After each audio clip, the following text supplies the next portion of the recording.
Hi guys. Now we're going to talk about the business of television. So this is picking up on our previous lecture on the history of television. We're going to talk about TV sponsorship. So as what I've said before, there was a shift in sponsorship of television from um, sponsors owning their own programs to being kicked out and then just buying airtime for their advertisements. Okay, so it was this guy who actually streamlined the TV industry. Okay, his name is Sylvester Weaver or Pat. He's the president. He was the president of NBC in 1952. He increased the standard show time of television from 15 minutes to 30 to 60 minutes. It's still the same format that we are normally using today. So 30-minute or an hour program. He also created daily magazine programs for 90 minutes to 3 hours long. So the Daily Show or the Tonight Show. So he was the one who created that long extended programming or extended hours in programming. He created what was deemed as the spectacular, where a show can be more than just talking. It can have lights, it can have music, it can have good set design, etc. Okay.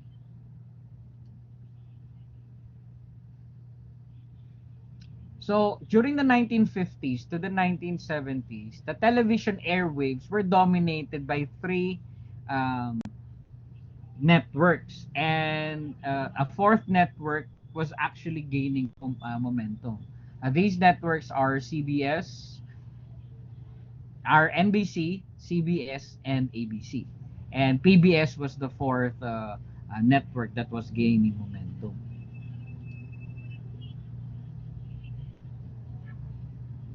So actually, after the 1950s or towards the tail end of the 20th century, the network era actually declined.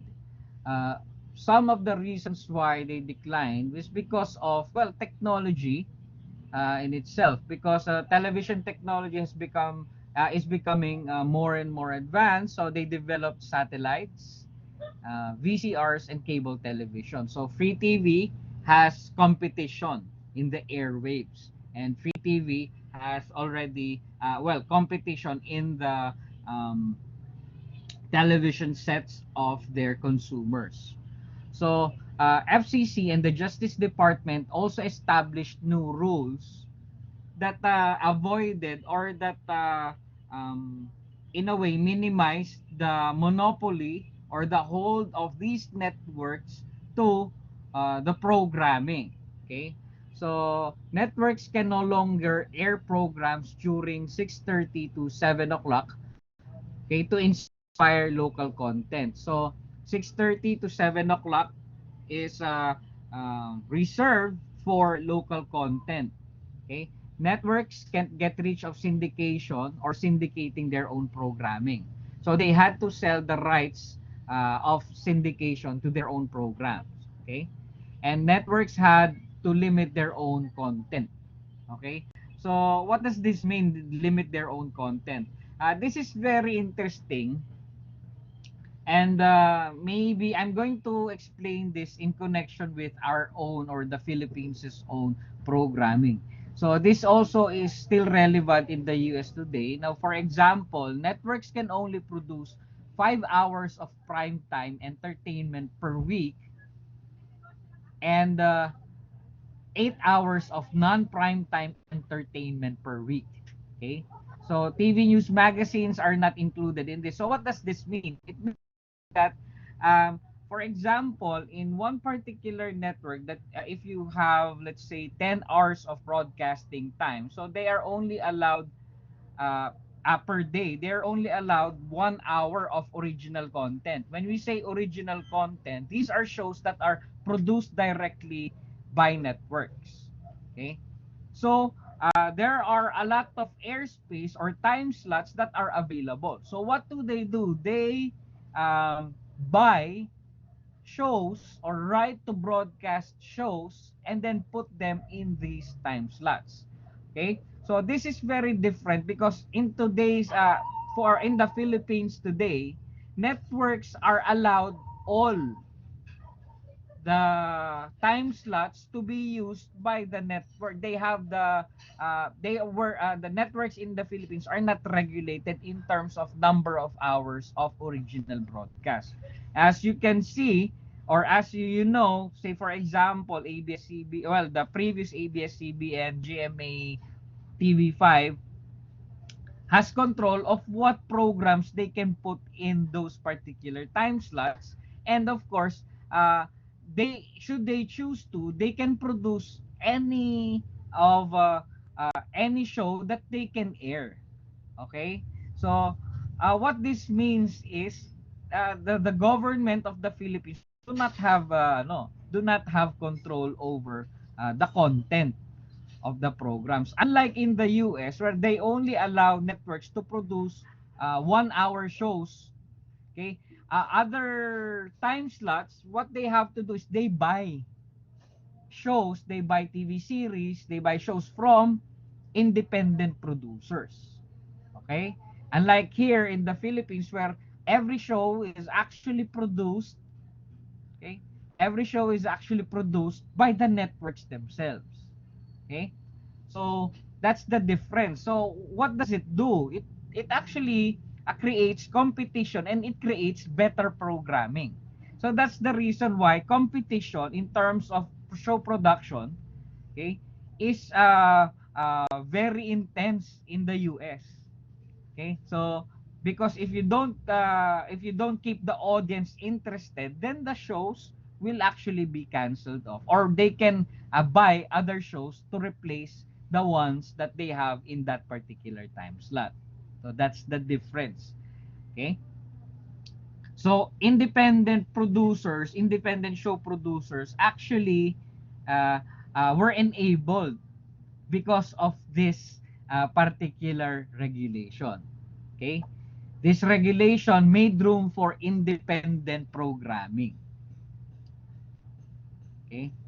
So, independent programming, an independent studio is a type of production company that is not affiliated in any broadcast television network. So, say for example, CBS, they are only allowed to produce one show. Okay, other shows they have to buy from, let's say, a production company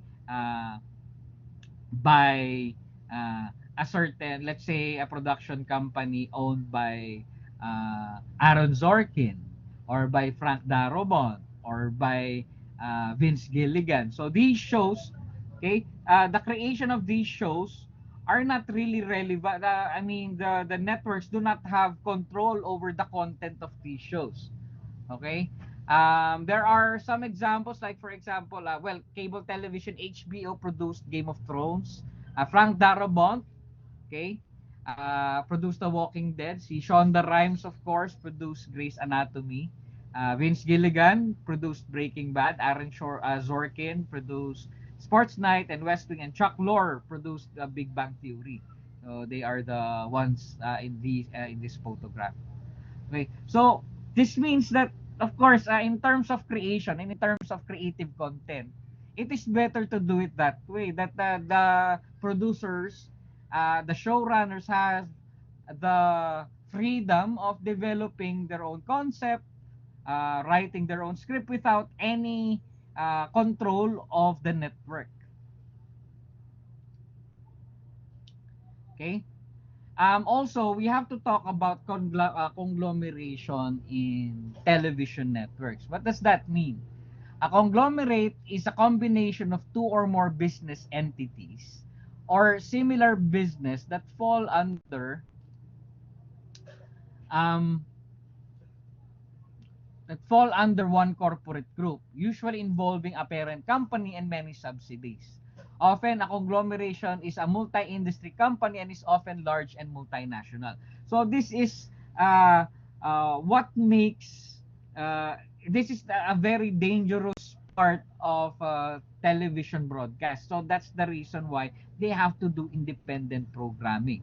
For example, Disney owns ABC, Viacom owns CBS, GE owns NBC, News Corp owns Fox, Viacom also owns UPN or CW, or Time Warner owns Warner Brothers.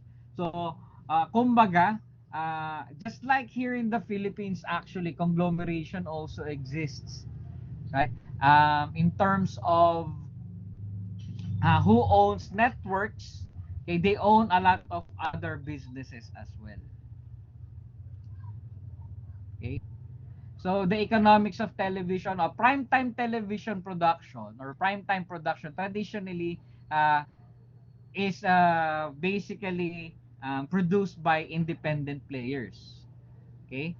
A typical production cost, for example, of a new series, sorry, is in between 1.3 to 1.8 million. Sorry about the slide. Don't worry, the PowerPoint or the PDF version is more clear. Okay? So imagine a television production of a drama series can range the first season or the first episode, okay, can range from 1.3 to 1.8 million. An average half-hour sitcom costs around 1.25 million, and an average reality show costs around 700,000. So about 22 to 23 episodes per year for a series. Well, it actually depends on the series na. So they have the production company has the power to determine how many episodes that goes in one series. For example, Grey's Anatomy has around 20 to 24 episodes per season, whereas let's say a Breaking Bad has like what, 15 episodes, 12 to 15 episodes per season. So it depends on well, the production of these shows. Now, dramas are more expensive. Okay? For example, ER, the show ER that was produced or produced during the 90s. Average show per episode is 13 million per episode, $13 million per episode. Okay? West Wing, $7 million per episode. Game of Thrones, about $6 million per episode. But then, for example, the last few seasons, the last two seasons of Game of Thrones, okay, the episode about the Battle of the Bastard actually costed around $30 million. Okay? So it depends on the production value, but of course, on the average, we talk about $6 million per episode for Game of Thrones. Mad Men, $2.3 million episode. Now, comedy is less, okay? Comedy is less in terms of expenses. Friends, okay? In terms of what you call this, paying their talent or paying their owners. One of the highest, I did not include it here. One of the highest paid actors in history, television actors in history, is Ashton Kutcher. He actually received, for the show Two and a Half Men, he received 2 million. Charlie Sheen during the time received, it's 2 million per episode. Charlie Sheen received $1.8 million per episode. The Friends cast received $1 million per episode each cast, for each cast member. So you have 9 cast members, so you have 9 million per episode. Those are just payments for the actors, the lead actors and actresses. Okay? So imagine the magnitude of money that is spent in producing shows. Okay. In terms of economics of television, so uh, independently produced TV programs are funded through what we call deficit financing. Okay? So what does this mean? So deficit financing meaning the networks have to advance half of the production cost of the episode after viewing the pilot episode. So uh, the producers produce one pilot episode, and after viewing, for example, after making the networks view the pilot episode, so they decide, okay, they decide how many episodes, or they decide if they will air the show or not. If they decide to air, they fund actually the production, they fund half of the production. Okay? So, production companies produce one episode, and then when the episode, when they like the networks like the episode, they give money to the networks to produce or to fund the show for one whole season. Okay? Uh, let's see, for programming, for what they call for TV sitcoms, you have 800,000 dollars will be for, let's say, a million six or 1.6 million. So half of the funds will actually be provided by the networks.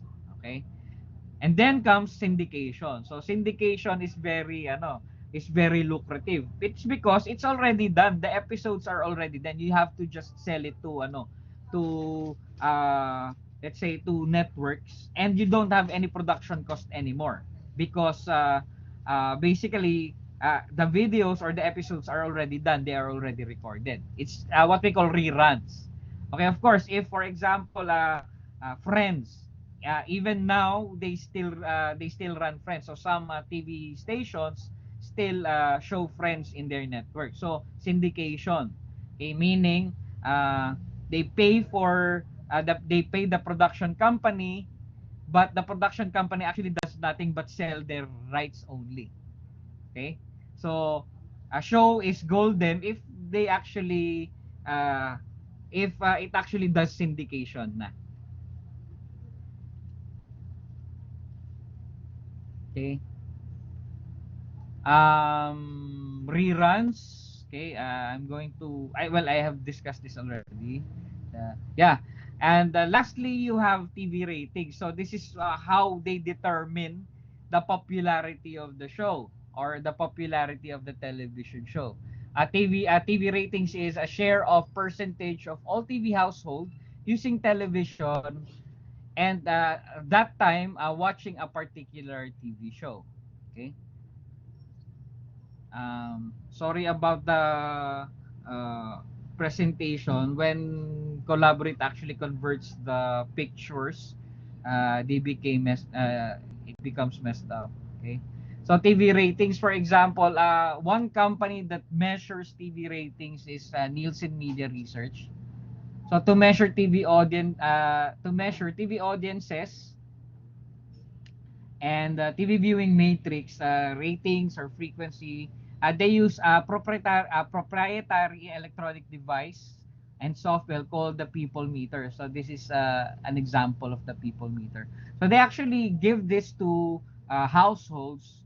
Okay, they pay them, or they subsidize something, or they pay them a very minimal amount, so that when they watch television, they will capture the data. Nielsen Media will capture the data. Okay, what data? So what are they watching? What network? What channel? In what time? So all in all, it becomes it is computed, and it translates to the TV ratings. In total, they measure hundreds of networks, hundreds of stations, thousands of hours of programs, and millions of viewers. Okay. In the US, electronic measuring devices and millions of cable satellite boxes are used to provide local market level uh, viewing behaviors, enabling the media marketplace to gain a granular view of TV audiences. So they just in layman's term, they measure how popular the show is by TV ratings.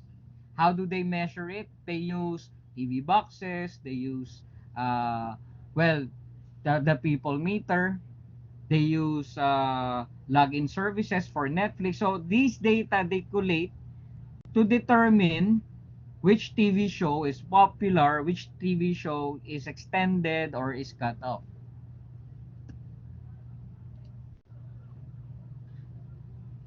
Okay, in terms of math, okay, so don't worry, I'm not going to make you measure TV ratings percentages, but just so you know, ratings is the number of households watching the TV show divided by all the TV households that you have. Okay, and the shares is the households watching a TV show, okay, um, divided by the households using the households using television. And those are two different things. Okay, in turn they use the ratings. Okay, so in terms of well, of course, TV is, well, we call it free TV, but it's not really free. Of course, they earn, or television networks earn their money by advertising. Okay, so I have research on several different advertising rates. For example, The Voice actually collects $192,983 for 30-second ads. So the TV show The Voice. Okay. The Simpsons bill 33,268 per a 30-second ad. Imagine, for a 30-minute ad, you have three commercial breaks, and let's say you have 5 minutes per commercial break. So break it down, that's 10 commercial, 10 30-second commercial breaks, or 10 30-second commercials. So if you sell, let's say for Simpsons, you have 5 minutes per commercial break, you have two commercial breaks. So imagine $133,000 times 10 is 1.3 million. So 1.3 million per commercial break. And then you have two commercial breaks. So one 30-minute episode can earn the network around 200 around $2.6 million per episode. That's for 30 minutes only. Okay. For Big Bang Theory, the average cost of a 30-second commercial is around 258,500. Okay, that's per commercial. But for the finale, or the last episode of the Big Bang Theory, they actually raised it up to 1.5 million per 30-second commercial. That's for just one episode.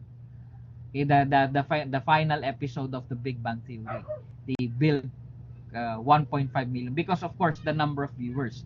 But the biggest is the Super Bowl, because Super Bowl, you only have one game, and you have that game for 3 hours. Of course, this is where they earn their big bucks.